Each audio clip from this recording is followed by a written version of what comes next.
Good morning, precious.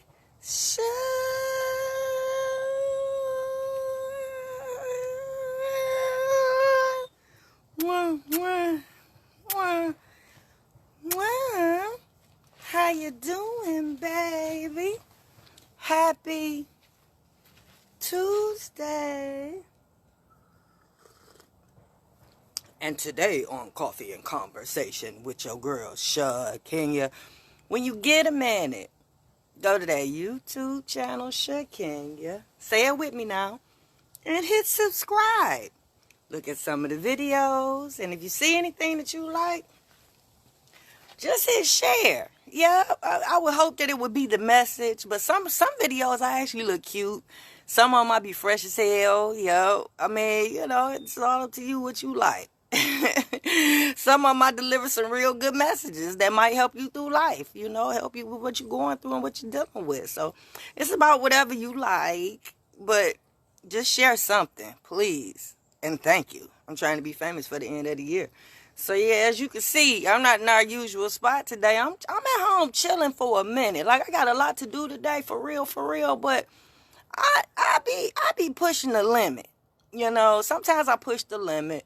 I try not to, just lean on the fact that I'm getting older and I can't. I don't want to fit in that box.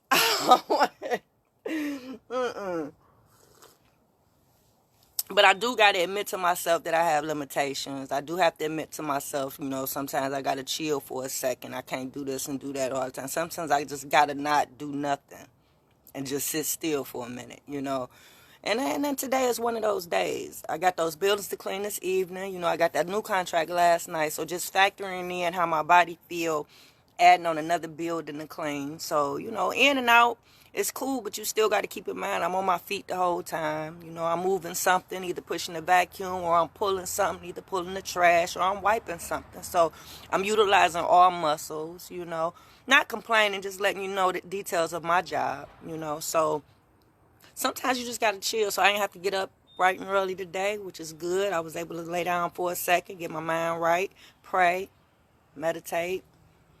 And so now I'm here. I wasn't even going to come on. I know you was looking at the time because, if it's after 12, it's a wrap. Hey, Heart Grub, how you doing, baby? It's a wrap if I ain't came on by 12. But I was debating. I was on the phone. I was adulting.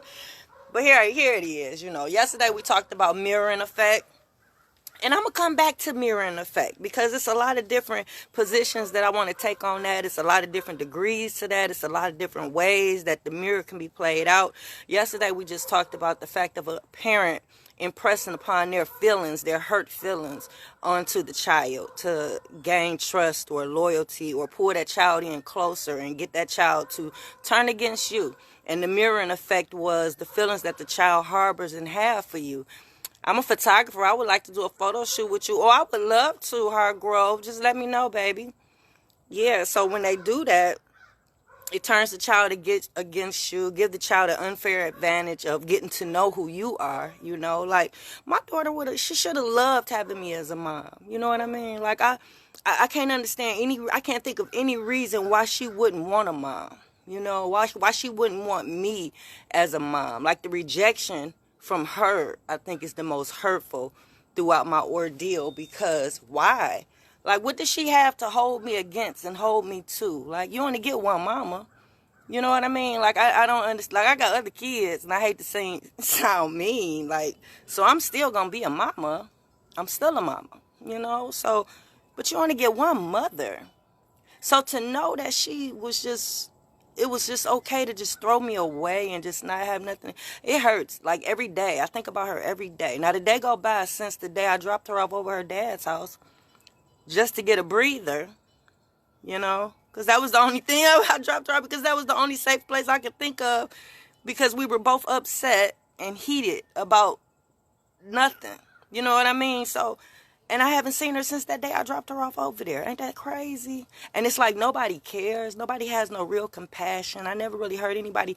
Like, I've never known a mom to be treated in such a way. You know what I mean? Like, I just never... people usually hold their mothers dear. People usually love and cherish their mothers. Like, mothers are put on a pedestal. Like, you only get one mom. Like, your mother brought you here. You know what I mean? So, yeah. I don't want to get too far off and deep, you know. So today, we're going to get back to the mirror effect. Somebody got in my inbox because yesterday I used an analogy and I used Destiny's Child as far as my children are concerned. How Beyonce went on the solo act and I referenced my child as being the Beyonce going on the solo, and how my kids is Latoya and them left behind. What size shoes you wear? 36 and no, I wear 7.5. 7.5, baby.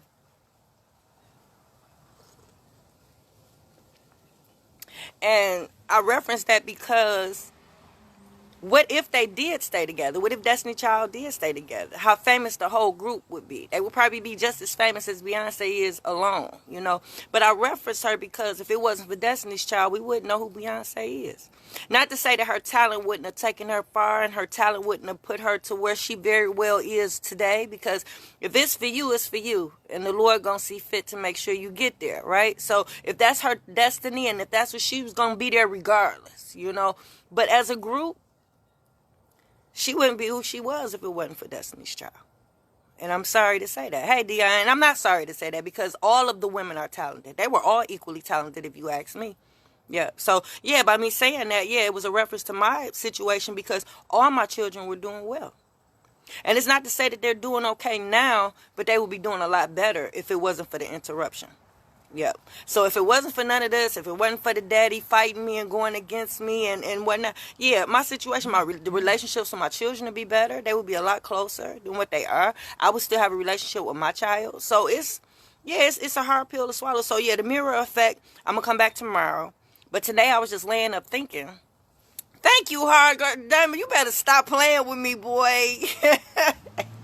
With this Noxzema on my face. You better stop. Yeah. So today I just want to know, have you prepared your child for this world? Like, literally. Have you prepared your child like for the cruelness of it all, for the struggles that they might face? Have you actually sat down and talked to them about just trying to live and survive and how to do that and how to make that happen? Like, have you found a way to incorporate it in your parenting style, like in the conversations that you have with your baby, like the importance of certain things? Like, I've always wanted my kids to be in my likeness, but better than me, right? So it's like a constant conversation, always talking. I'm always talking because I believe in it's not what's bought, it's what's taught. Now, you can take that with you for free. Yeah. It's because what you teach them sticks with them. Like, I believe the daughter that is not in my life is doing so well. It's because of all the teachings that I pretty much instilled and gave her and all my children. Right? So, the fact that she's living and doing everything that I instructed, everything that we talked about, and me not be a part of it, it breaks my heart in a million pieces. Yeah. I would never be the same. Never. Yeah. So I always mention to y'all about teaching your children about credit, about home ownership, and about entrepreneurship. And I mention it to you, but when you talking to your kids, do you stress the importance of it? Like, when you talk to them about credit, like, do you teach your children all the things, like now as an adult that you know? Do you teach your children the things that you wish somebody would have sat down and talked to you about? Like, do you wish as a child somebody would have sat you down and talked to you about credit? Talk to you about credit score, talk to you about the importance of credit, talk to you about how to maintain credit, how to get credit. Did they talk to you about paying your bills on time and the importance of doing so? But yeah, when you talk to your children about that, you're instilling it.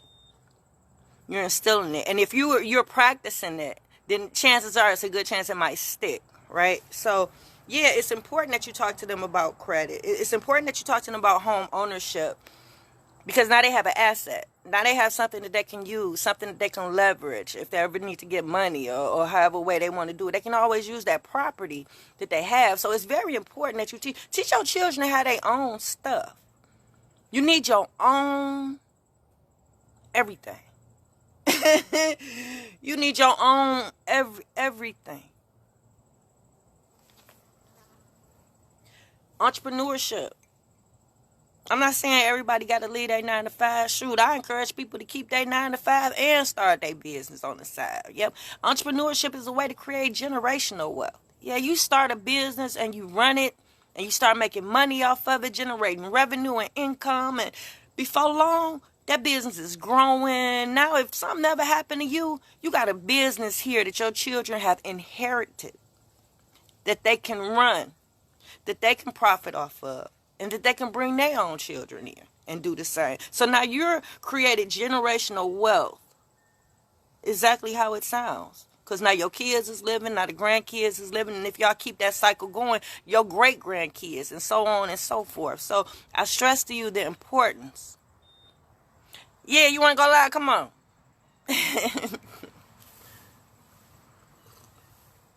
Don't be talking about nothing nasty, David, because this is a Christian show.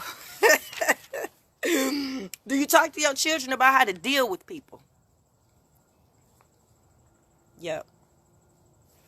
How to handle situations, like hypothetical situations that they might encounter, by giving examples of things that you've endured or encountered. That's a good way to get their ear. Something that you've actually experienced. Do you talk to them about how to effectively communicate with other people? Whether it be expressing themselves, getting a point across, just having a conversation with someone. Do you talk to them the importance of listening and following directions?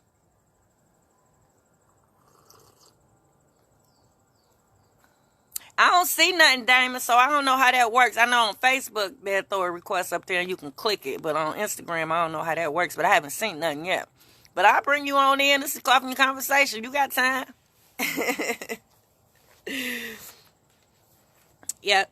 So the importance of listening and following instructions, like that's very important for them as they grow and become adults. Yep. All this stuff I'm telling you is stuff that you should be talking to them as a child. That way when they become adults, they already know. Like they don't have to find out just because of you. I'm just throwing a couple things out there, but I'm quite sure your parenting style and how you feel, hey, twin, and how you live your life, these things might alter for you, and it might be different things that you probably went through, of course, that you might want to make them aware of, challenges that they might face that you probably already.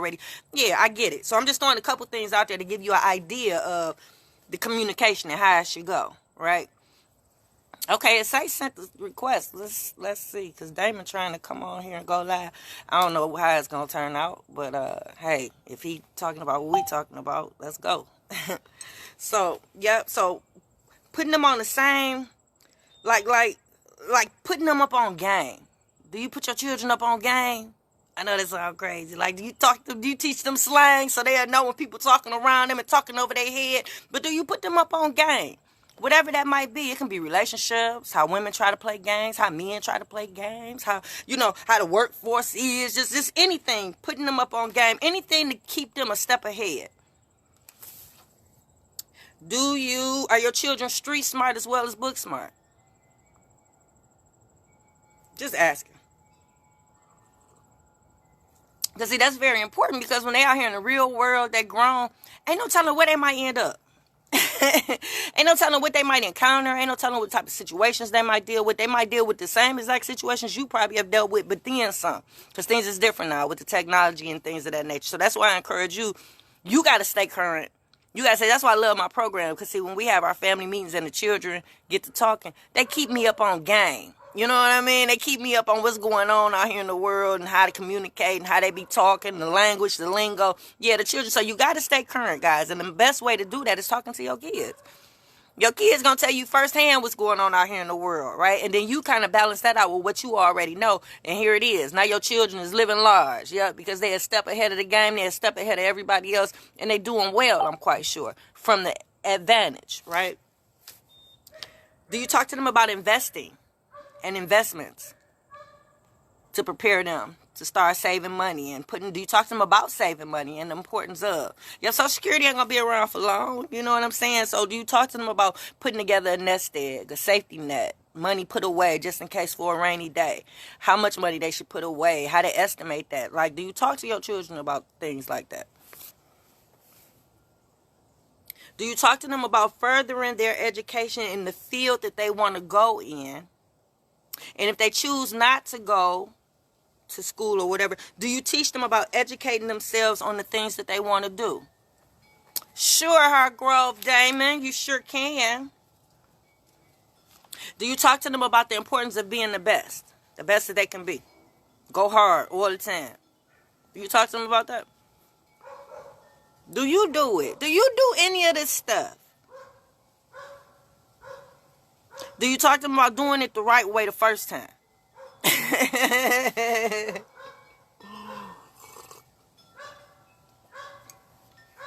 You talking to them about what I tell y'all the other day, putting off tomorrow what you can do today. So yeah, this is just a couple things, guys. I just wanted to throw out at you. Tomorrow we definitely gonna talk about the mirror effect again. We're gonna talk because we're talking about all the manipulation tips that we've started since 9th grade, and now this your senior year. So now we're looking at the adverse effect, and we're looking at the psychological damage that all of these manipulation tips have caused. You know, we're looking at your child. Your child is growing and developing, and you seeing differences. You seeing things that ain't right. Stuff ain't adding up. And a lot of it can be because the other parent is using these manipulation tips, unfortunately. Yep. And they're not thinking about the consequences. They're not thinking about the adverse. They're not thinking about the damage. Trust me, they not. They love that baby too, don't they? Mm-hmm. And they do, in their own little way. But trust and believe, the psychological damage, they can care less. The only mission is to hurt you and bring you down. That's the only mission. They hate you more than they love that child, unfortunately. So, y'all, that's it for Coffee and Conversation. Home edition. Your girl got stuff to do. So I'm out, y'all. Enjoy your day. We'll meet back same time, same place tomorrow. I'm out. All right, Facebook. I love y'all. I'll talk to y'all later.